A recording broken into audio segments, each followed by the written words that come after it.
Hello friends, as part of the UPSC prelims 2025 in this particular series हम यहाँ पे क्या करने वाले हैं, जितनी भी इंपॉर्टेंट स्कीम्स एंड पॉलिसीज हैं अकॉर्डिंग टू वेरियस मिनिस्ट्रीज हम इस सीरीज में कवर करेंगे, राइट। तो सबसे पहले आज जो हम पहला टॉपिक उठा रहे हैं that is related to agriculture schemes. Now one thing we have to understand, जब यहाँ पे हम एग्रीकल्चर स्कीम्स की बात कर रहे हैं, so we have taken a lot of various things, that is like previous year questions हमने देखे, उसके हिसाब से हमने इकोनॉमिक सर्वे के अकॉर्डिंग, बजट के अकॉर्डिंग और जो एक्सपेक्टेड क्वेश्चंस हैं उनके हिसाब से most important schemes and policies को यहां पे चूज किया है ताकि उसको हम कॉम्प्रिहेंसिव तरीके से कवर कर सके। अगर हम पीवाईक्यूज देखते हैं पिछले कुछ सालों के तो हमें आइडिया लग जाता है कि काफी क्वेश्चंस आपके स्कीम से पूछे गए हैं। So we will start the first scheme that has been there, और ये ज्यादातर आपको स्कीम्स वो मिलेंगी जो इकोनॉमिक सर्वे में रही हैं या पीआईबी के अंदर इनका अभी रिसेंट रेफरेंस देखने को मिला है, या हम कह सकते हैं कि इनका जो पर्टिकुलर स्कीम्स है इनको कोई लैंडमार्क ईयर हो चुका है, किसी को 5 साल हो चुके हैं, किसी को 9 साल हो चुके हैं, right. So in those particular aspect we have to understand कि ये पर्टिकुलर स्कीम्स क्या हैं,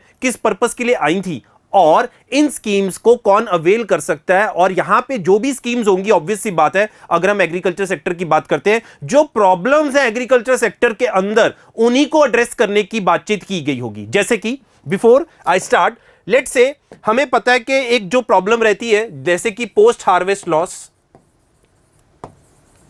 फिर हम बात करते हैं पोस्ट हार्वेस्ट, अगर हम मैनेजमेंट की बात करते हैं, वेयर हाउस की बात करते हैं, वो प्रॉपर तरीके से इंफ्रास्ट्रक्चर नहीं है।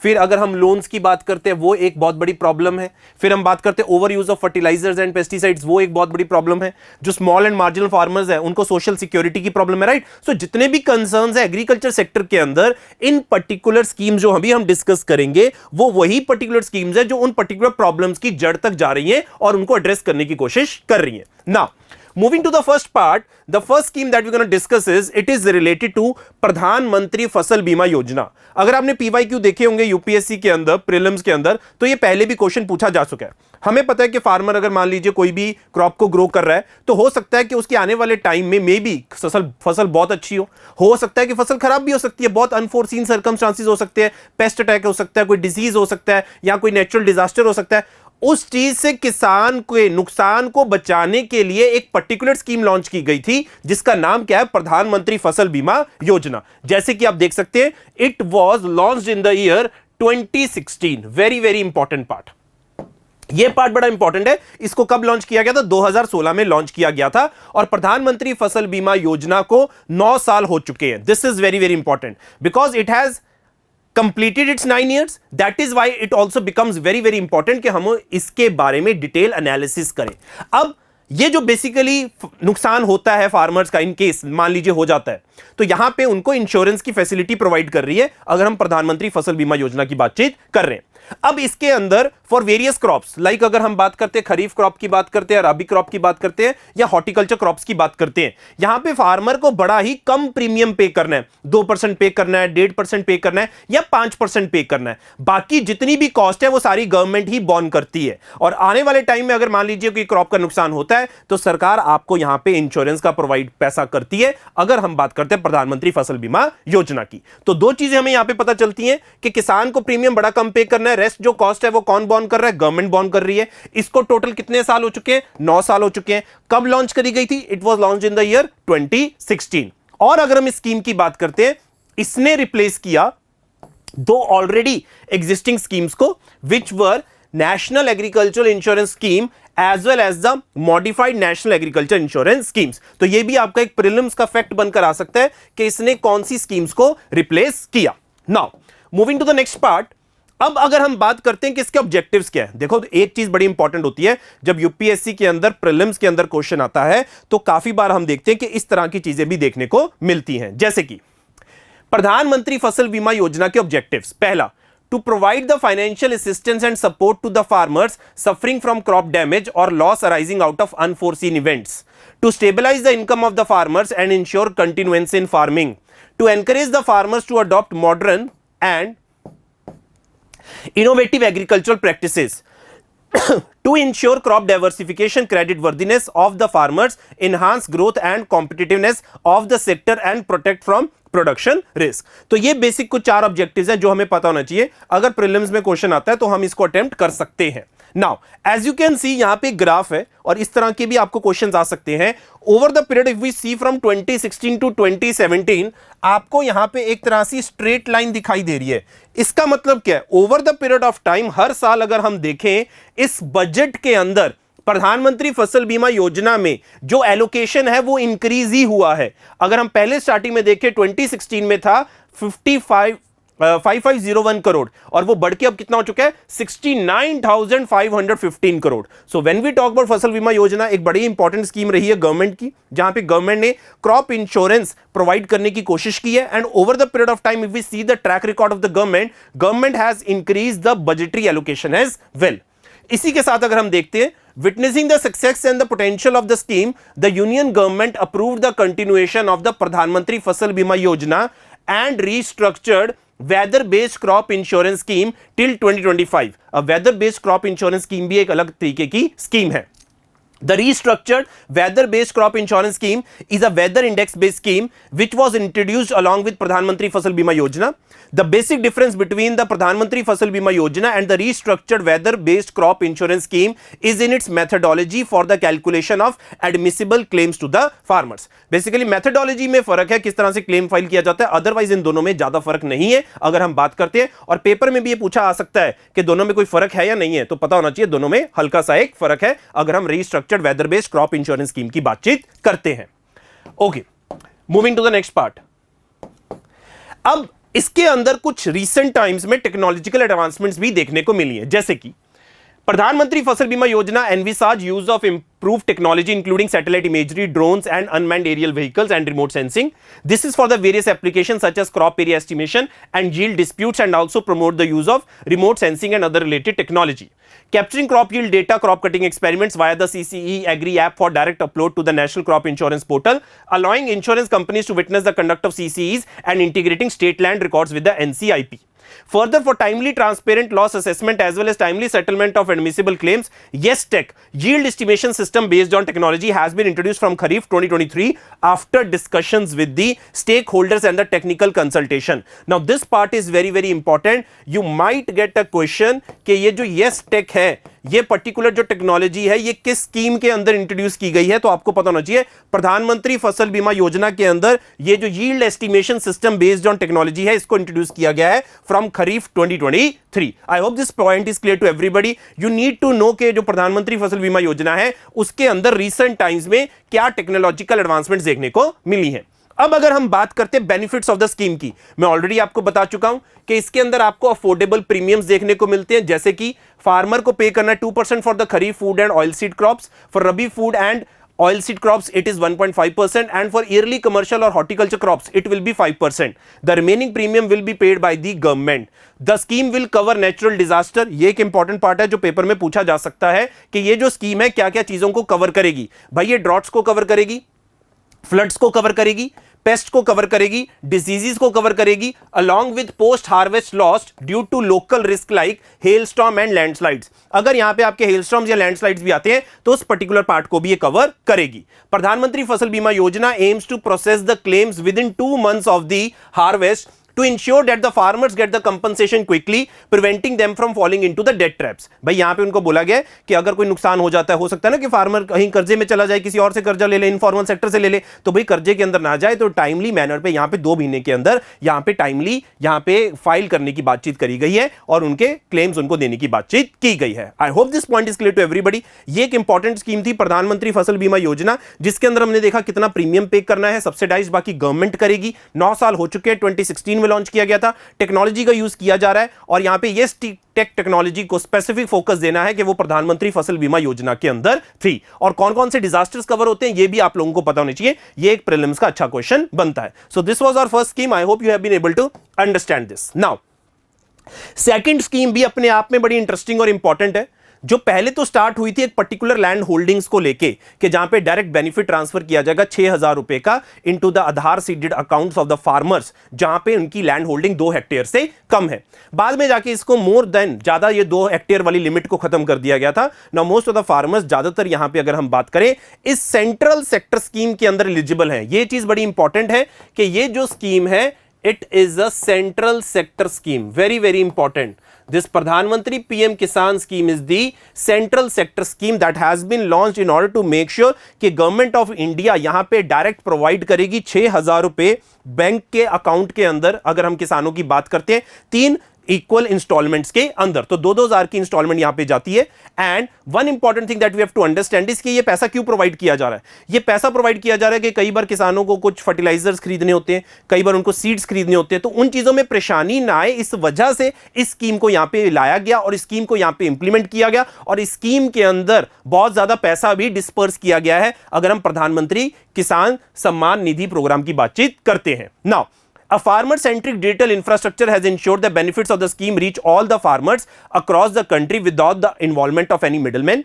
Maintaining absolute transparency in registering and verifying beneficiaries, the Government of India has disbursed over 3.46 lakh crore in 18 installments since inception as of February 2025. The scheme was later on revised and extended to all farmers, families, irrespective of the size of their land holdings. ये एक important prelims का fact बनता है कि ये कौन-कौन eligible है। अब यहाँ पे सभी फार्मर फैमिलीज एलिजिबल हैं। यहाँ पे लैंड होल्डिंग्स की पहली जो लिमिट थी उसको रिमूव कर दिया गया है और यहाँ पे 6,000 रुपया आपको डायरेक्ट बेनिफिट ट्रांसफर दिया जा रहा है। Okay, moving to the next part. Now अब यहां पे बेसिक है कि क्या ऑब्जेक्टिव है उसको भी देख लेते हैं। मैंने ऑलरेडी डिस्कस कर दिया है कि सप्लीमेंट करता है financial needs of the small and marginal farmers in procuring various inputs to ensure proper crop health and appropriate yields commensurate with the anticipated farm income at the end of each crop cycle. This would also protect them from falling in the clutches of the money lenders for meeting such expenses and ensure their continuance in the farming activities. देखो बड़ा important है कि banks का किसानों तक पहुंचना, credit का किसानों तक पहुंचना, इंस्टीट्यूशनल क्रेडिट का किसानों तक पहुंचना, ये एक इंपॉर्टेंट पार्ट है। उसी चीज की यहां पे हाईलाइट की गई है। वेदर हम यहां पे फसल बीमा योजना की बात कर रहे हैं, वेदर हम यहां पे पीएम किसान स्कीम की बात कर रहे हैं, हमारा मेन पर्पस है कि हम यहां पे किसानों के पास इंस्टीट्यूशनल क्रेडिट प्रोवाइड कर सकें। वेदर वो क्रॉप लॉस के रिलेटेड था वहां पे पैसा, whether it is related to buying, अगर आपके बात करते हैं प्री सोइंग के रिलेटेड जो आपके इक्विपमेंट्स हैं जो आपको चाहिए उसके रिलेटेड पैसा प्रोवाइड करने की बातचीत है। उसी स्कीम को यहां पे हाईलाइट करते हुए पीएम किसान स्कीम के अंदर 18 इंस्टॉलमेंट जा चुकी हैं और 2,000 की 3 इंस्टॉलमेंट जाती हैं। टोटल साल के अंदर 6,000 रुपया डायरेक्ट बेनिफिट ट्रांसफर जाता है किसानों के खाते में। ओके, अब इसके साथ इधर भी कुछ टेक्नोलॉजिकल एडवांसमेंट्स की गई हैं। अब ये इंपॉर्टेंट है, ध्यान से देखिएगा। जैसे कि पीएम किसान mobile app was launched on 24 February 2020. This has been developed with an emphasis on greater transparency and to reach more farmers. The PM Kisan mobile app serves as a simple and efficient extension to the PM Kisan web portal. In 2023, the app was launched with an additional face authentication feature. तो एक हमारे पास PM Kisan mobile app भी है, ये आपको पता होना चाहिए। In 2023 एक AI चैटबॉट भी लॉन्च किया गया था, जैसे कि आप देख सकते हैं। For the PM Kisan scheme, becoming the first AI chatbot integrated with the major flagship scheme of the union government. अब ये इंपॉर्टेंट हो गया, पहली फ्लैगशिप स्कीम है यूनियन गवर्नमेंट की जहां पे आपका AI का चैटबॉट को इंक्लूड किया गया है। This AI chatbot provides farmers with the prompt, clear and accurate responses to their queries. तो यहां पे दो चीजें इंपॉर्टेंट होती हैं, एक पीएम किसान मोबाइल ऐप जहां पे फेस ऑथेंटिकेशन फीचर भी है और एक AI चैटबॉट का फीचर भी दिया गया है जो majority of the flagship schemes के अंदर नहीं होता है, बट इसको यहां पे इंक्लूड किया गया है। I hope this point is clear to everybody. ये जो प्रधानमंत्री आपकी किसान स्कीम है ये इंपॉर्टेंट है, 6,000 रुपया इंपॉर्टेंट है, 2,000 रुपए की 3 इंस्टॉलमेंट्स इंपॉर्टेंट है, लैंड होल्डिंग का साइज मैटर नहीं करता और इसके अंदर भी टेक्नोलॉजिकल एडवांसमेंट्स है जैसे कि हमने किसके अंदर देखा था, प्रधानमंत्री फसल बीमा योजना के अंदर। Okay, now next article and next important scheme is agricultural infrastructure fund. अब ये बड़ी इंपॉर्टेंट बात है कि हमें पता है यार किसानों को ना काफी ज्यादा रिक्वायरमेंट होती है। एक बार आपने फसल मान लीजिए हार्वेस्ट कर ली, उसके बाद उसकी मैनेजमेंट करना, वेयर हाउस बनाना, कोल्ड स्टोरेज के लिए, राइट, वो सब चीजों के लिए पैसे की रिक्वायरमेंट बहुत ज्यादा इंपॉर्टेंट होती है। उसी के पर्पज में 2021 में एक फंड बनाया गया था जिसका नाम क्या है, agriculture infrastructure fund. Very very important. क्या है फंड, अच्छे से देखेंगे, क्या चेंजेस हुए वो भी अच्छे से देखेंगे, इंपॉर्टेंट है। पहली बात तो हमें पता होना चाहिए, यह भी सरकार की सेंट्रल सेक्टर स्कीम है। It aims to mobilize medium to long-term debt financing facility for investment in viable projects relating to post-harvest management. Important है, एक तो पोस्ट हार्वेस्ट के रिलेटेड है और दूसरा किसके रिलेटेड है, community farming assets through incentives and financial supports. दो चीजें हैं, एक तो पोस्ट हार्वेस्ट के रिलेटेड मैनेजमेंट इंफ्रास्ट्रक्चर है और दूसरा क्या है, कम्युनिटी फार्मिंग एसेट्स के लिए। With an objective to address the existing gaps in the post-harvest management, the flagship scheme of the Agriculture Infrastructure Fund was launched in 2021 to strengthen the infrastructure in the country through creation of farm gate storage and logistic infrastructure to enable farmers to store and preserve their farm produce properly and sell them in the market at better price with reduced post-harvest loss and lesser number of intermediaries। देखो, अगर तो किसान के पास harvest के बाद better infrastructure है तो वो काफी टाइम तक उसे स्टोर भी कर सकता है, स्टोर करने के बाद उसको प्रॉपर मेंटेन भी कर सकता है और इंटरमीडिएट्स को भी एलिमिनेट कर सकता है और उसके बाद उसको बेटर प्राइस पे बेच भी सकता है। अगर आपके पास प्रॉपर स्टोरेज नहीं है तो आप बोलोगे जल्द से जल्द मेरे को अपनी फसल लेट से मार्केट में सेल करनी है, तो हो सकता है आप डिस्ट्रेस सेल कर सको। फार्मर वो बेसिकली इंफ्रास्ट्रक्चर क्रिएट कर सके उसके रिलेटेड एक फंड बनाया गया है जिसका नाम है एग्रीकल्चर इंफ्रास्ट्रक्चर फंड, जो बेसिकली कोशिश करता है ऐसे प्रोजेक्ट के अंदर पैसा डालना लाइक कम्युनिटी फार्मिंग एसेट्स, या अगर हम बात करते हैं पोस्ट हार्वेस्ट मैनेजमेंट इंफ्रास्ट्रक्चर की। जैसे कि अगर हम पोस्ट हार्वेस्ट मैनेजमेंट प्रोजेक्ट्स की बात करते हैं तो स्पेसिफिक प्रोजेक्ट्स भी मेंशन है like E marketing platforms, like you have the warehouse and the silos, cold storage and cold chain, and we have packaging units, we have logistic facilities, ripening chambers, farm residue, waste management and primary processing activities। अगर हम community farming assets की बात करें तो compressed biogas है, biostimulant production units है, infrastructure for smart and precision agriculture है, purchase of drones है, sensors है, blockchain है, AI in agriculture, remote sensing, IoT, tissue culture, seed processing, custom hiring center, farm harvest automation, solar pumping system, कुएम Kusum ABC, Suprina production, sericulture processing units, honey processing supply chain infrastructure for cluster of crops. अब आपको इन सभी projects के बारे में पता होना चाहिए। May be the question can come, agriculture infrastructure fund के अंदर कौन कौन से प्रोजेक्ट्स आपके एलिजिबल हैं, तो यहां पे नेम करा हुआ है, आप इनको एक बार देख लीजिए ताकि आपको याद हो सके।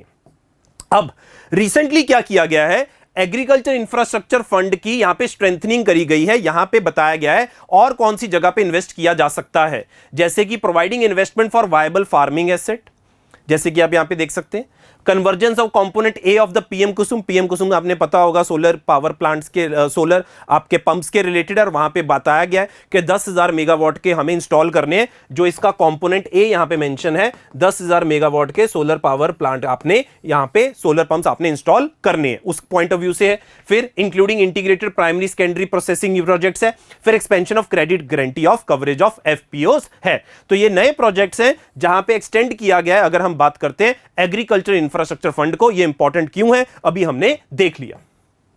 ओके, नेक्स्ट स्कीम है जैसे कि आप देख सकते हैं, it is the agri sure scheme. भाई आपने पोस्ट हार्वेस्ट मैनेजमेंट देख ली, आपने पोस्ट हार्वेस्ट लॉस के रिलेटेड फसल बीमा योजना दे दिया, आपने पहले स्टेज के अंदर पीएम किसान स्कीम दे दी। भाई टेक्नोलॉजी भी तो होती है, इनोवेशन भी तो होती है, उसके रिलेटेड एक फंड बनाया गया है जिसका नाम क्या है, एग्री श्योर फंड, जो 2024 में बनाया गया है। इंपॉर्टेंट है, ये टोटल 750 करोड़ का फंड बनाया गया है। ये एक इंपॉर्टेंट स्कीम है, फिर से बता रहा हूं, पेपर में इस बार एक्सपेक्टेड है कि आपको इसके ऊपर प्रीलिम्स में क्वेश्चन मिल सकता है। So it is an agri fund for startups and rural enterprise. It is an innovative fund which is a pioneering step towards revolutionising the agriculture landscape in India with focus on technology driven high risk high impact ventures.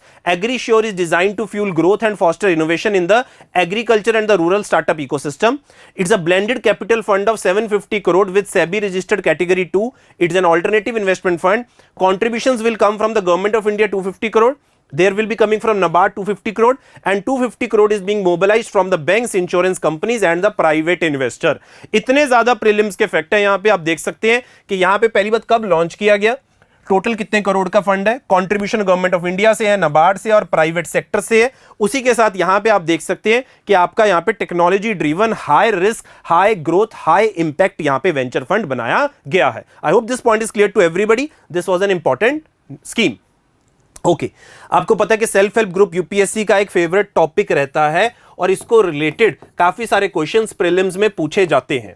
अभी आपको पता है कि लखपति दीदी scheme चलती है, उसी तरीके से एक नई स्कीम चलाई है गवर्नमेंट में जिसका नाम है नमो ड्रोन दीदी स्कीम। अब इसके अंदर इंपावर करना है 15,000 वुमेन सेल्फ हेल्प ग्रुप्स को, वेरी इंपॉर्टेंट, 15,000 वुमेन एसएचजीज को इंपावर करना है by providing the drones for agriculture purpose. अभी पिछले कुछ महीने पहले हमने काफी सारी फोटोज देखी हैं, काफी सारे यहां पे स्टोरी सुनी है जहां पे वुमेन को ट्रेनिंग मिली है ड्रोन को कैसे यूज करना है, और वो ड्रोन्स को यूज करके फर्टिलाइजर स्प्रे कर रही है एग्रीकल्चर फील्ड्स के अंदर। That is the whole purpose of this scheme के यहां पे आप ड्रोन्स की मदद ले रहे हो और यहां पे एसएचजीज की मदद कर रहे हो और वुमेन की इंपावरमेंट कर रहे हो। कैसे कर रहे हैं ध्यान से देखते हैं।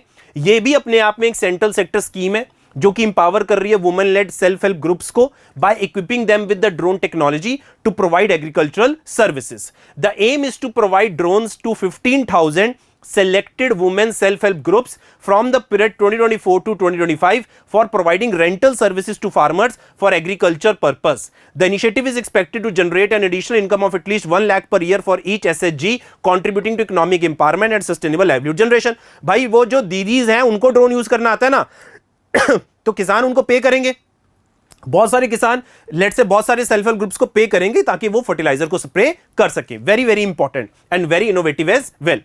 अब यहां पे देख सकते हैं की फीचर्स क्या है इस पूरी स्कीम के। Women SHG will receive substantial financial assistance covering 80% of the drone and the accessory cost up to ₹8 lakh. It will help mitigate the high upfront expense associated with the drone technology. For the remaining 20% cost, they can seek loans from the National Agriculture Infrastructure Financing Facility with a 3% interest subvention.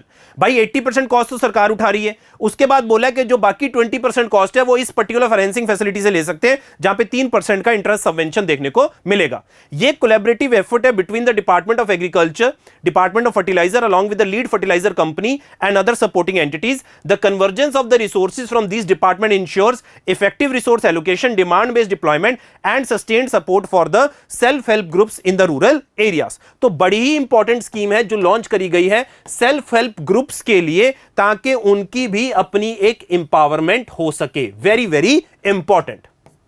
Okay अब यहां पे इन्होंने specific mention कर रखा है कि किस तरीके से सपोर्ट प्रोवाइड की जाएगी, वो आप इस तरीके को देख सकते हो। जैसे the one of the members of the women एसएचजीज who is qualified will be selected for 15-day training comprising of 5-day mandatory drone pilot training and additional 10 days training for the agriculture purpose for nutrient and pesticide application. The other member family of the SHG under Deen Dayal Upadhyay National Rural Livelihood Mission with the inclination to take up repairs of the electrical goods, fitting and mechanical works will be trained as the drone assistant, right? तो ये important है, इसके बारे में आपको पता होना चाहिए। Very very important. और ये जो स्कीम है ये बहुत ज्यादा इंपॉर्टेंट है अगर हम बात करते हैं किसकी, नमो ड्रोन दीदी स्कीम की।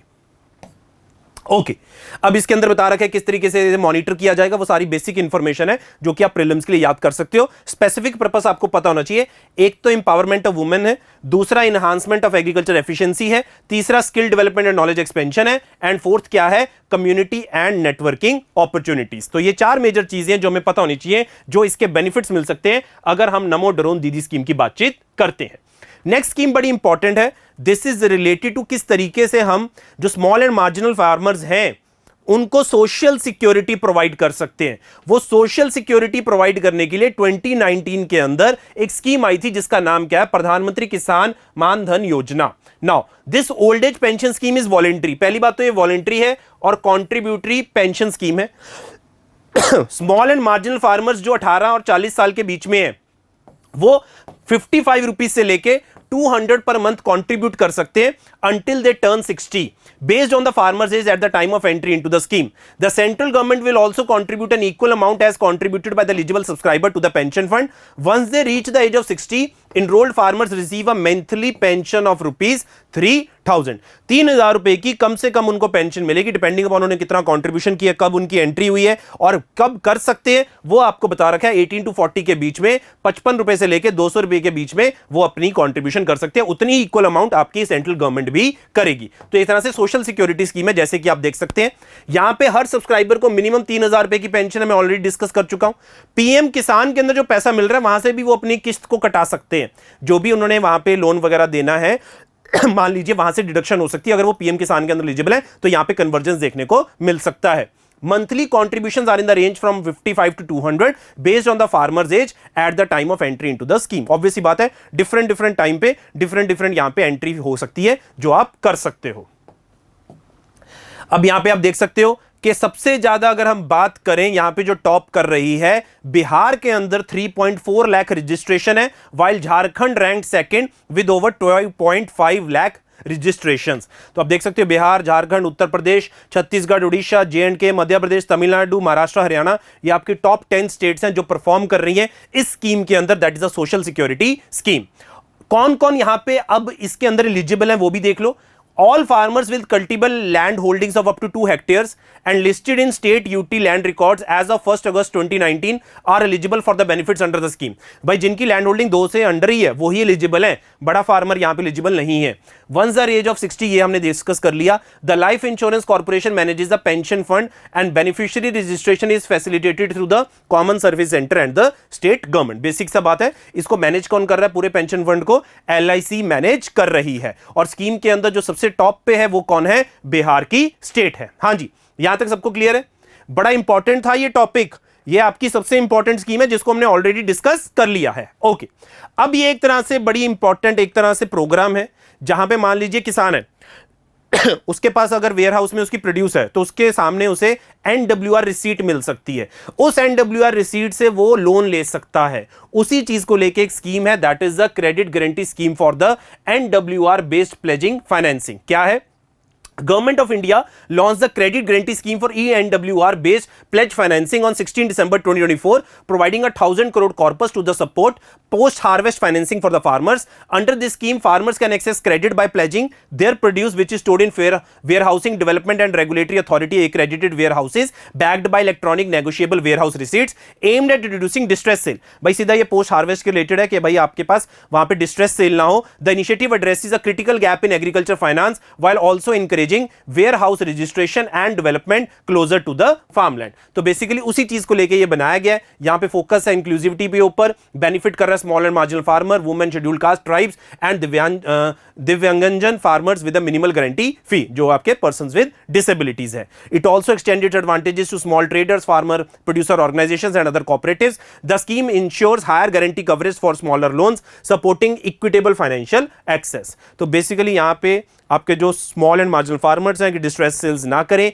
उसके लिए क्रेडिट गारंटी प्रोग्राम है जो यहां पे हमने मेंशन किया है। यहां पे प्रॉपर तरीके से बता रखा है कितना लोन यहां पे कवर किया जाता है। 75 लाख एग्रीकल्चर पर्पस के लिए, 2 करोड़ है नॉन एग्रीकल्चर पर्पस के लिए। एलिजिबल इंस्टीट्यूशंस है सारे शेड्यूल्ड बैंक और कोऑपरेटिव बैंक। टोटल कॉर्पस कितना है? 1000 करोड़ का है। कौन कौन एलिजिबल बोरोवर्स हैं ये सारा यहां पे मेंशन्ड है, आप इसको याद कर सकते हो।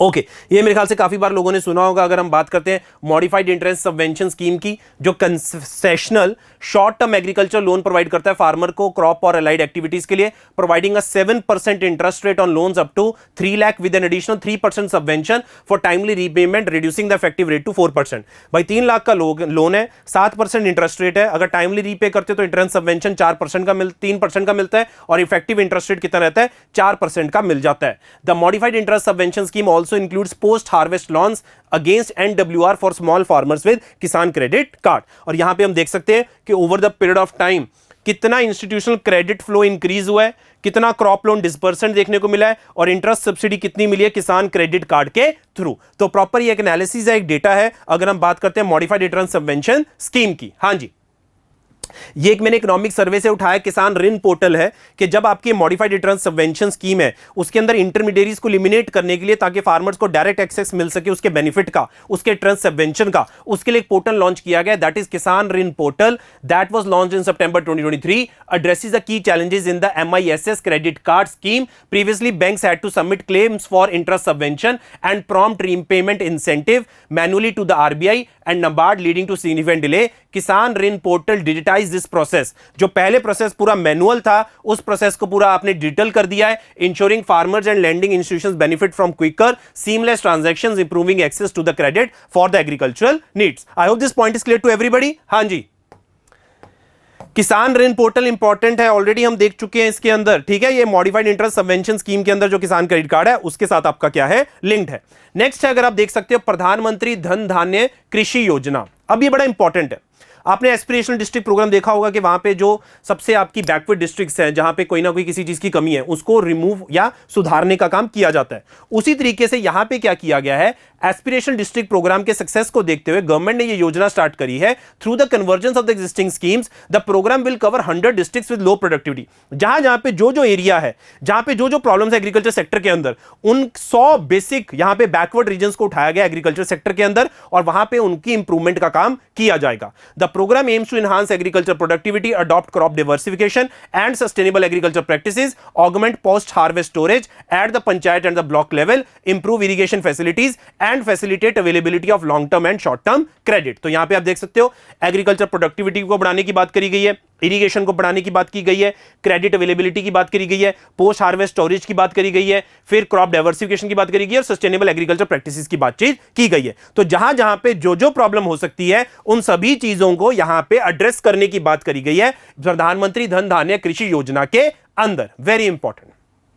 ओके, ये माइक्रो फूड प्रोसेसिंग सेक्टर से रिलेटेड है। पीएमएफएमई स्कीम बेसिक पता होना चाहिए, financial technical and business support provide करती है एंटरप्राइजेस को, particularly those in the unorganised sector. The scheme operates under a 5-year period from 2022 to 2024 with N outlay of 10,000 crore. बस इतना बेसिक आपको पता होना चाहिए। यहां इसके क्या फीचर्स है आप एक बार देख सकते हैं। बेसिकली हम यहां पे कोशिश कर रहे हैं कि जो माइक्रो फूड प्रोसेसिंग सेक्टर जैसे बेबी सीरियल वगैरह हो गया, कि वो अपना नीश डेवलप क्रिएट कर सके, अपनी एक मार्केट एस्टैब्लिश कर सके और अपने प्रोडक्ट का नाम बना सके। Formalize and upgradation, financial assistance provide की जा रही है, technical and business support, focus on one district one product, marketing and branding support and capacity building. तो बेसिकली हर लेवल के अंदर उन पर्टिकुलर एरियाज के, उन पर्टिकुलर जगहों को, उन पर्टिकुलर एरियाज के एंटरप्राइजेस को प्रमोट किया जा रहा है। सस्टेनेबल एग्रीकल्चर हमें पता है एक बड़ा इंपॉर्टेंट कंपोनेंट है, ये नेक्स्ट स्कीम है हमारी। हमें पता है कि आपका नेशनल मिशन भी है सस्टेनेबल एग्रीकल्चर का under the national action plan on climate change, जहां पे कोशिश की जाती है माइक्रो इरिगेशन के ऊपर फोकस हो, लेस यूज ऑफ फर्टिलाइजर्स के ऊपर फोकस हो, क्लीन प्लांट प्रोग्राम के अंदर फोकस हो। उन्हीं चीज को हाईलाइट करते हुए अगर हम बात करते हैं तो आपका 2024 के अंदर यूनियन कैबिनेट ने अप्रूव किया था क्लीन प्लांट प्रोग्राम, जो कि ministry of agriculture farmer welfare ने प्रमोट किया था, जिसके अंदर कोशिश की जा रही है कि हॉर्टिकल्चर सेक्टर को ट्रांसफॉर्म किया जा सके। कैसे? Providing access to virus free high quality planting material, certification processes and infrastructure support for nurseries, consumers benefit through superior produce, strengthening position as the leading global exporter. And the last scheme that we're going to discuss is related to making sure कि हम यहाँ पे fertiliser का खर्चा कम कर सकें सरकार का भी, और जो पैसा सरकार का सेव हो रहा है इन पूरे फर्टिलाइजर के खर्चे से बच के, वो कहाँ पे यूज किया जा सके? वो यूज किया जा सके बायो फर्टिलाइजर के लिए, कंपोस्टिंग के लिए, ताकि हम एग्रीकल्चर सेक्टर को बेटर बना सकें। जैसे कि आप देख सकते हैं पीएम प्रणाम का मतलब क्या है? Programme for restoration, awareness generation, nourishment and amelioration of mother earth to protect the health of mother earth by incentivising states with the reduce use of chemical fertiliser and promoting organic farming, incentives to the states for promoting alternate fertilizer and balanced chemical fertilizer used to promote natural farming, no separate financial support required. Very very important point जो already हम यहाँ पे discuss कर चुके हैं, right guys? So these were the important schemes that we discussed, right, that were there in relation to the various problems that is right now। अगर हम आज के टाइम पे एग्रीकल्चर सेक्टर में देखते हैं, जैसे कि हमने देखा प्रधानमंत्री फसल बीमा योजना, जैसे कि हमने देखा प्रधानमंत्री किसान योजना, जैसे कि agriculture infrastructure fund, agri sure scheme, ये आपको याद हो जानी चाहिए। फिर आपका आ गया लेट्स से आपकी सस्टेनेबल एग्रीकल्चर को लेके क्लीन प्लांट प्रोग्राम, फिर प्रणाम स्कीम, राइट, फिर आपकी सोशल सिक्योरिटी स्कीम थी, फिर आपका भी रिसेंटली हमने देखा कि डिफरेंट स्कीम्स जो भी चल रही हैं आपके एग्रीकल्चर सेक्टर के अंदर कोशिश करने के लिए, मॉडिफाइड इंटरेस्ट सबवेंशन स्कीम, किसान ऋण पोर्टल, और the schemes and programmes are very very important अगर हम यूपीएससी प्रीलिम्स की बातचीत करते हैं, राइट। तो ये हमारी सीरीज कंटिन्यू रहेगी। नेक्स्ट वीडियो में हम किसी और पर्टिकुलर मिनिस्ट्री को टच करेंगे और उसके अंदर जितनी भी इंपॉर्टेंट स्कीम्स एंड पॉलिसीज हैं उसको हम डिस्कस करेंगे, so that you guys are able to understand this whole topic in a detailed manner and make sure कि हम बहुत सारी स्कीम्स तो नहीं कर सकते, हम एक लिमिटेड टाइम में लिमिटेड स्कीम्स को कवर करके अपनी प्रॉपर तैयारी यहाँ पे कर सकते हैं। Thank you so much. अब हम नेक्स्ट क्लास में नेक्स्ट पर्टिकुलर एग्रीकल्चर के अलावा कोई और उठाएंगे मिनिस्ट्री और उसको डिस्कस करेंगे। Thank you so much.